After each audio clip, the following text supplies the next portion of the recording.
Chalo guys, let's start. Today is the last class of what? Of business communication. Okay, हम लोग अभी last chapter पर हैं.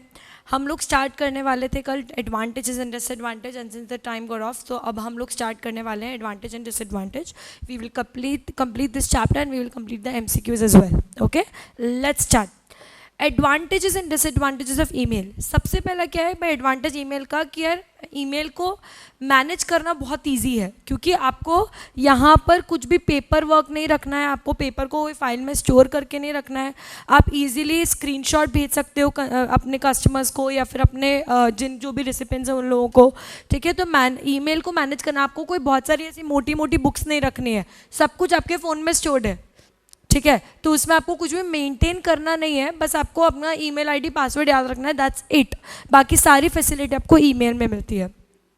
Email fast है क्योंकि मेल क्या होता है, इंस्टेंटली डिलीवर हो जाता है. आप कहीं पर भी हो, अगर आपके पास प्रॉपर इंटरनेट है तो आप कहीं भी इजीली, मतलब in a heartbeat timely buying and selling की डिसीजन हो सकता है. तो ईमेल इज़ क्वाइट फास्ट.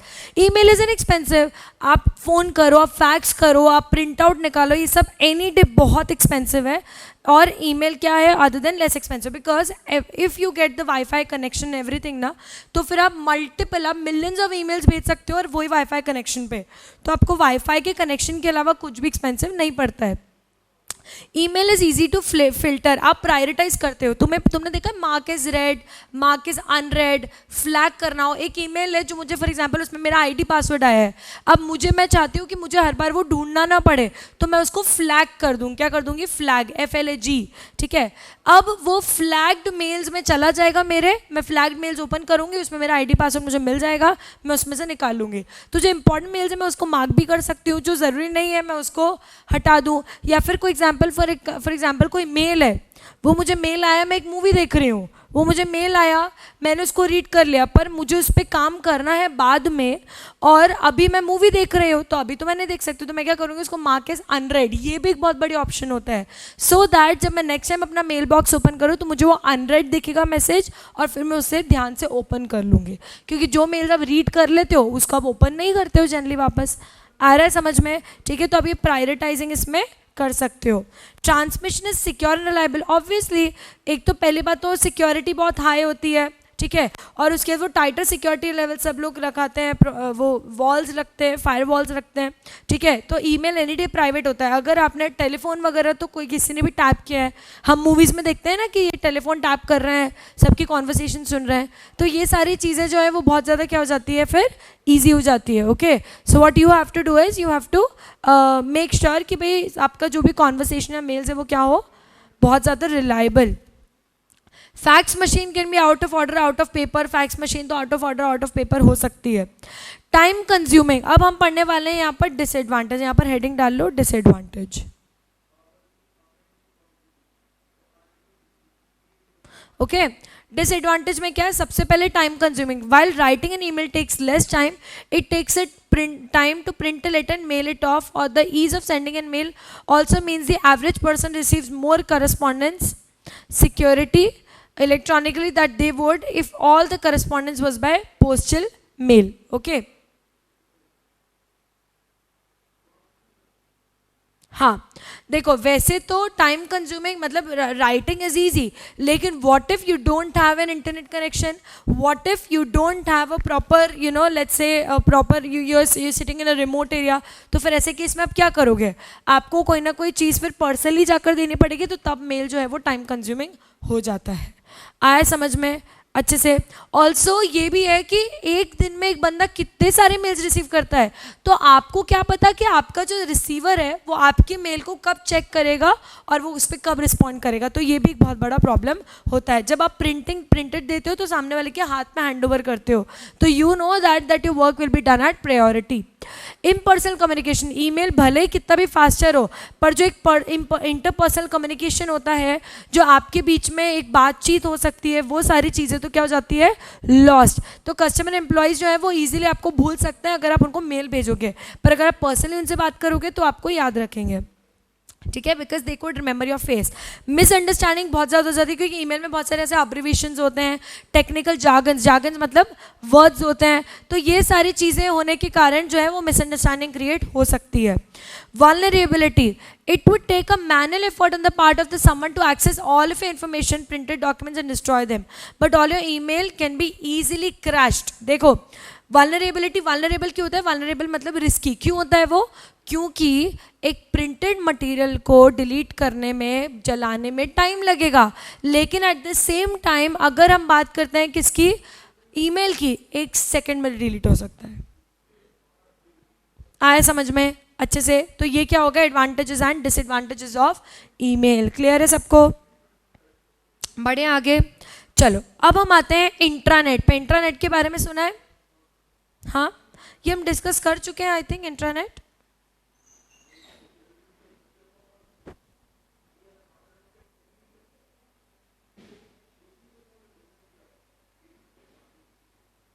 चलो एक बार फिर से डिस्कस कर लेते हैं।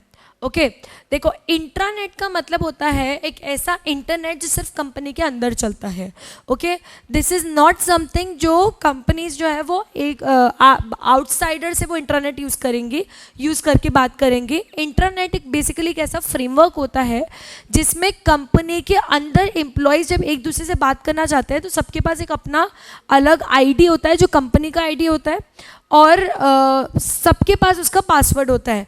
उस आईडी पासवर्ड से सब एक दूसरे से क्या कर सकते हैं, कम्युनिकेट कर सकते हैं। इससे कहीं ना कहीं क्या हो जाता है, जो एम्प्लॉयज़ जो कहीं ना कहीं कंपनी चाहती है कि भाई एम्प्लॉय अपना जो नॉर्मल जीमेल अकाउंट है, ईमेल अकाउंट है, उसमें तो 1000 तरह के मेल आते हैं, तो उसको पर्सनल ईमेल को अलग रखना चाहते हैं और प्रोफेशनल को अलग। इसीलिए वो लोग क्या करते हैं, उसको इंटरनेट प्रोवाइड करते हैं। External people can not access this internet. External people जो होते हैं वो इंटरनेट को एक्सेस नहीं कर सकते हैं। आए समझ में? ठीक है, तो बेसिकली कंपनी जिसके पास इंटरनेट होता है उसमें एम्प्लॉयज जो है वो स्पीडलिंग इन अ स्पीड मैनर वो काम कर पाते हैं। ठीक है, कंपनी जो है फॉर एग्जांपल एचआर है, एचआर को इन्फॉर्म करना है कल हॉलीडे है, तो अपने इंटरनेट जो उनका एक फ्रेमवर्क है ना, उनकी एक अपना ही इंटरनेट चलता है। ठीक है, जिसमें उनको एक पूरा वेबसाइट दिखता है, पूरा पेज दिखता है, उसमें सारे कैलेंडर वगैरह होता है कि कौन सी डेट पे कौन सी मीटिंग है, उसमें फिर सबके बारे में पोस्टेड होता है। अगर कोई इन्फॉर्मेशन है तो वो सब उसमें अपडेट्स वगैरह डाल देते हैं। फॉर एग्जाम्पल लेट्स से हमारा एक पूना ऑफिस है, नोएडा ऑफिस है, नोएडा ऑफिस में आग लग गई। ठीक है, तो नोएडा ऑफिस में जो आग लग जाएगी उसके बारे में पूना ऑफिस में एचआर डिपार्टमेंट है वो क्या कर देगा, वो उस इंट्रानेट पे पोस्ट कर देगा। जैसे हमारी फेसबुक वॉल होती है ना, वैसे ही उनमें इंट्रानेट होता है। आए समझ में? तो सारे एम्प्लॉयज़ को एक टाइम पर पता चल गया कि नोएडा ऑफिस में आग लग चुकी है। जैसे posting newsletter, articles, company training documents. ठीक है, तो ये सब भी क्या हो जाएगा, न्यूज़लेटर में। And internet means that only the company employees that are set up on the server, जिनके पास एक्सेस है वही लोग वो इन्फॉर्मेशन देख सकते हैं। तो बेसिकली कंपनी के पास एक सेंट्रलाइज कम्युनिकेशन होता है। आप लोगों ने कभी डोमिनोज का देखा है? आप डोमिनोज जाओगे तो आप कहीं पर भी जाओ डोमिनोज में, उसके पास आपका नंबर होता है। अगर आपने एक बार उसका नंबर दिया, फॉर एग्जांपल मैंने इंदौर में अगर डोमिनोज को मैंने नंबर दिया है तो पुणे वाले डोमिनोज के पास भी मेरा नंबर होगा। कैसे? Because of central communication. उनके पास एक सेंट्रल डेटाबेस होता है। आगे समझ में अच्छे से? इसके बेनिफिट्स क्या है? पहला तो क्या है, वर्कफोर्स प्रोडक्टिविटी। सारी चीज़ें एम्प्लॉय इन्फॉर्मेशन फास्टर हो जाती है, सब लोग एक दूसरे से बहुत जल्दी जल्दी और फास्टली कम्युनिकेट कर पाते हैं। अगर यहीं पर उनका पर्सनल ईमेल होता तो अमेज़ॉन के भी मेल्स आ रहे हैं, फिर उसके बाद फ्लिपकार्ट के मेल्स आ रहे हैं, दुनिया भर के मेल्स आ रहे हैं, और फिर उसके बाद उनके ऑफिस के भी मेल्स आ रहे हैं। गलती से कोई मेल डिलीट हो गया तो आया समझ में? इसलिए बहुत फास्टर हो जाता है। टाइम जो है, internet allow organisation to distribute information to employee on as needed basis. As needed को हम एक और वर्ड यूज़ करते हैं, रियल टाइम। ठीक है, आपको रियल टाइम पे सारी इन्फॉर्मेशन। नोएडा ऑफिस में आग लगी, 1 मिनट में एचआर ने पोस्ट कर दिया, 1 मिनट में एम्प्लॉय जो उस कंपनी के सारे एम्प्लॉय को एक बार पे एक टाइम पर मेल आ गया। तो टाइम की जब एज नीडेड बेसिस की जब रिक्वायरमेंट होती है कि जब ज़रूरत है तभी इन्फॉर्मेशन चाहिए, तो इंटरनेट बहुत हेल्प करता है। ठीक है, उसमें कोई भी तरह का डिस्क्रिमिनेशन नहीं होता है। कम्युनिकेशन, ठीक है, कम्युनिकेशन का बहुत पावरफुल टूल है, क्योंकि आप चाहे सुपीरियर से सबऑर्डिनेट में कम्युनिकेट करो या इंटर डिपार्टमेंटल कम्युनिकेशन करो, मतलब हॉरिजॉन्टली या वर्टिकली, ये बहुत जल्दी फास्टर हो जाता है। ठीक है, वेब पब्लिशिंग। देखो जब भी कंपनी को अपनी कंपनी के बारे में कोई पॉलिसी डालनी होती है, कोई नया प्रोग्राम डालना होता है, या लेट्स से कोई पिकनिक होने वाला है, या फिर उन्होंने कोई नए रूल्स बनाए हैं, नया कोड ऑफ कंडक्ट बनाया, हमने पढ़ा है ना एथिक्स में कोड ऑफ कंडक्ट, तो अगर ऐसा कुछ बनाए या कोई ट्रेनिंग भी हो जो एम्प्लॉय को देनी है, बस एम्प्लॉय को वो ट्रेनिंग मैनुअल पढ़ना है, तो बस इंटरनेट पे पोस्ट कर दो। तो अब आपको वो सारी चीज़ें एक एक बंदे को मेल नहीं भेजना है। एक कंपनी में 2000 एम्प्लॉय है, हर किसी को भेजोगे क्या? बिल्कुल नहीं। इंटरनेट लाइक अ फेसबुक वॉल बस पोस्ट करना होता है। आ गया समझ में? तो पब्लिशिंग अगर आपको करनी होती है तो बहुत बहुत फ़ायदा होता है। बिजनेस ऑपरेशंस एंड मैनेजमेंट, देखो बिजनेस ऑपरेशन और ये सब चीज़ें बहुत ज़्यादा फास्टर हो जाती है क्योंकि डिसीजन मेकिंग बहुत फास्टर हो जाती है। आगे समझ में? मैनेजमेंट को बहुत ईजी हो जाता है। कॉस्ट इफेक्टिव क्यों होता है? क्योंकि कॉमन ब्राउज़र है, आपको हर बंदे को एक एक मेल नहीं भेजना पड़ेगा। सारे एम्प्लॉय की डिटेल्स, उनके एम्प्लॉय ID, सारे सेल्स, सारी परचेज की डिटेल्स, सारी चीज़ें उस पर्टिकुलर इंटरनेट पे पोस्टेड है। तो आपको अलग से कोई रूम नहीं बनाना है, खर्चा बचाना है। कैसे? आपने सारी चीज़ इंटरनेट पे पोस्ट कर रखी है। आया समझ में? इनहांस कोलैबोरेशन, कोलैबोरेशन बहुत इजी हो जाता है क्योंकि सारे जो ऑथराइज यूजर्स हैं उन सबको वो इंटरनेट का एक्सेस होता है, तो वो लोग कोलैबोरेट इजीली कर पाते हैं, मतलब एक साथ मिलके काम कर पाते हैं। कॉमन कॉर्पोरेट कल्चर, यहाँ पर कोई MD नहीं, कोई एम्प्लॉय नहीं, कोई प्यून नहीं, कोई CEO नहीं, यहाँ पर हर बंदा जो है वो इंटरनेट यूज़ करता है, तो सबके पास कॉमन प्लेटफॉर्म है वर्क करने का। लाइव अपडेट्स आपको मिल जाती है, मैं तो बता ही चुकी हूँ कि आपको सारी चीज़ें क्या मिल जाती है, लाइव मैनर में मिल जाती है। Okay, and it supports a distributed computing architecture. ठीक है, the internet can also be link to a company's management MIS समझते हो ना? MIS क्या होता है? मैनेजमेंट के पास जो पूरा एक डेटाबेस होता है, जैसे डोमिनोज के पास हम कस्टमर के का डेटा है, RBI के पास सारी बैंक्स का डेटा है, एक बैंक के पास एक बैंक के पास उनके ही कस्टमर के सारे ब्रांचेस के डेटा है। वो कैसे? बिकॉज ऑफ कॉमन डेटाबेस, उसको हम बोलते हैं मैनेजमेंट इंफॉर्मेशन सिस्टम। तो that is possible only through internet.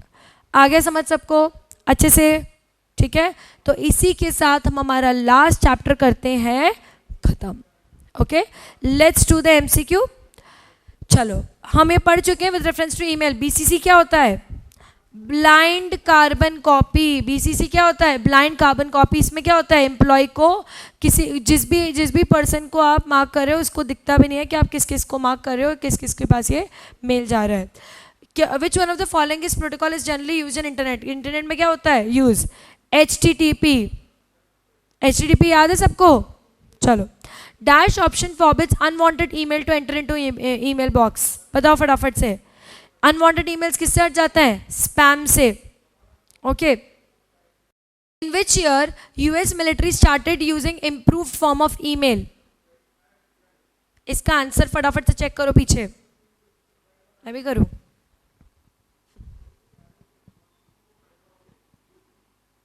क्या हो गया इसका answer? B। Basically US military ने कब improve form of email use करना स्टार्ट किया था?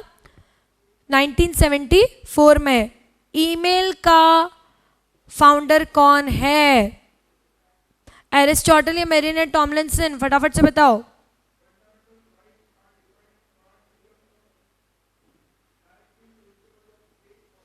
एरिस्टोटल, अरे बहुत फेमस है भाई एरिस्टोटल। ओके, उसके बाद What is the watershed year in the history of email marketing? Watershed year मतलब ईमेल मार्केटिंग सबसे ज़्यादा कौन से साल में हुई थी? हाँ, 1976। 74 में देखो कैसे याद रखना है। 74 में US मिलिट्री ने इम्प्रूव्ड फॉर्म यूज़ किया था और 76 में उसकी मार्केटिंग हुई थी। लिख लो इसे। Okay, what is the full form of HTTP? Hypertext transfer protocol. Clear है सबको? बहुत अच्छे से, पक्का? चलो, so let's wind up for today. Okay, I hope you all remember all these 6 to 7 chapters that we have discussed. यहाँ पर हमारा correspondence का portion होता है खत्म। Ethics 10 marks का है, okay? बाकी business communication बाकी 30 marks का है, तो you have to make sure that you read this properly, that you learn this properly. Any doubts if you come across, then I'll definitely help you out. Okay, let's wind up.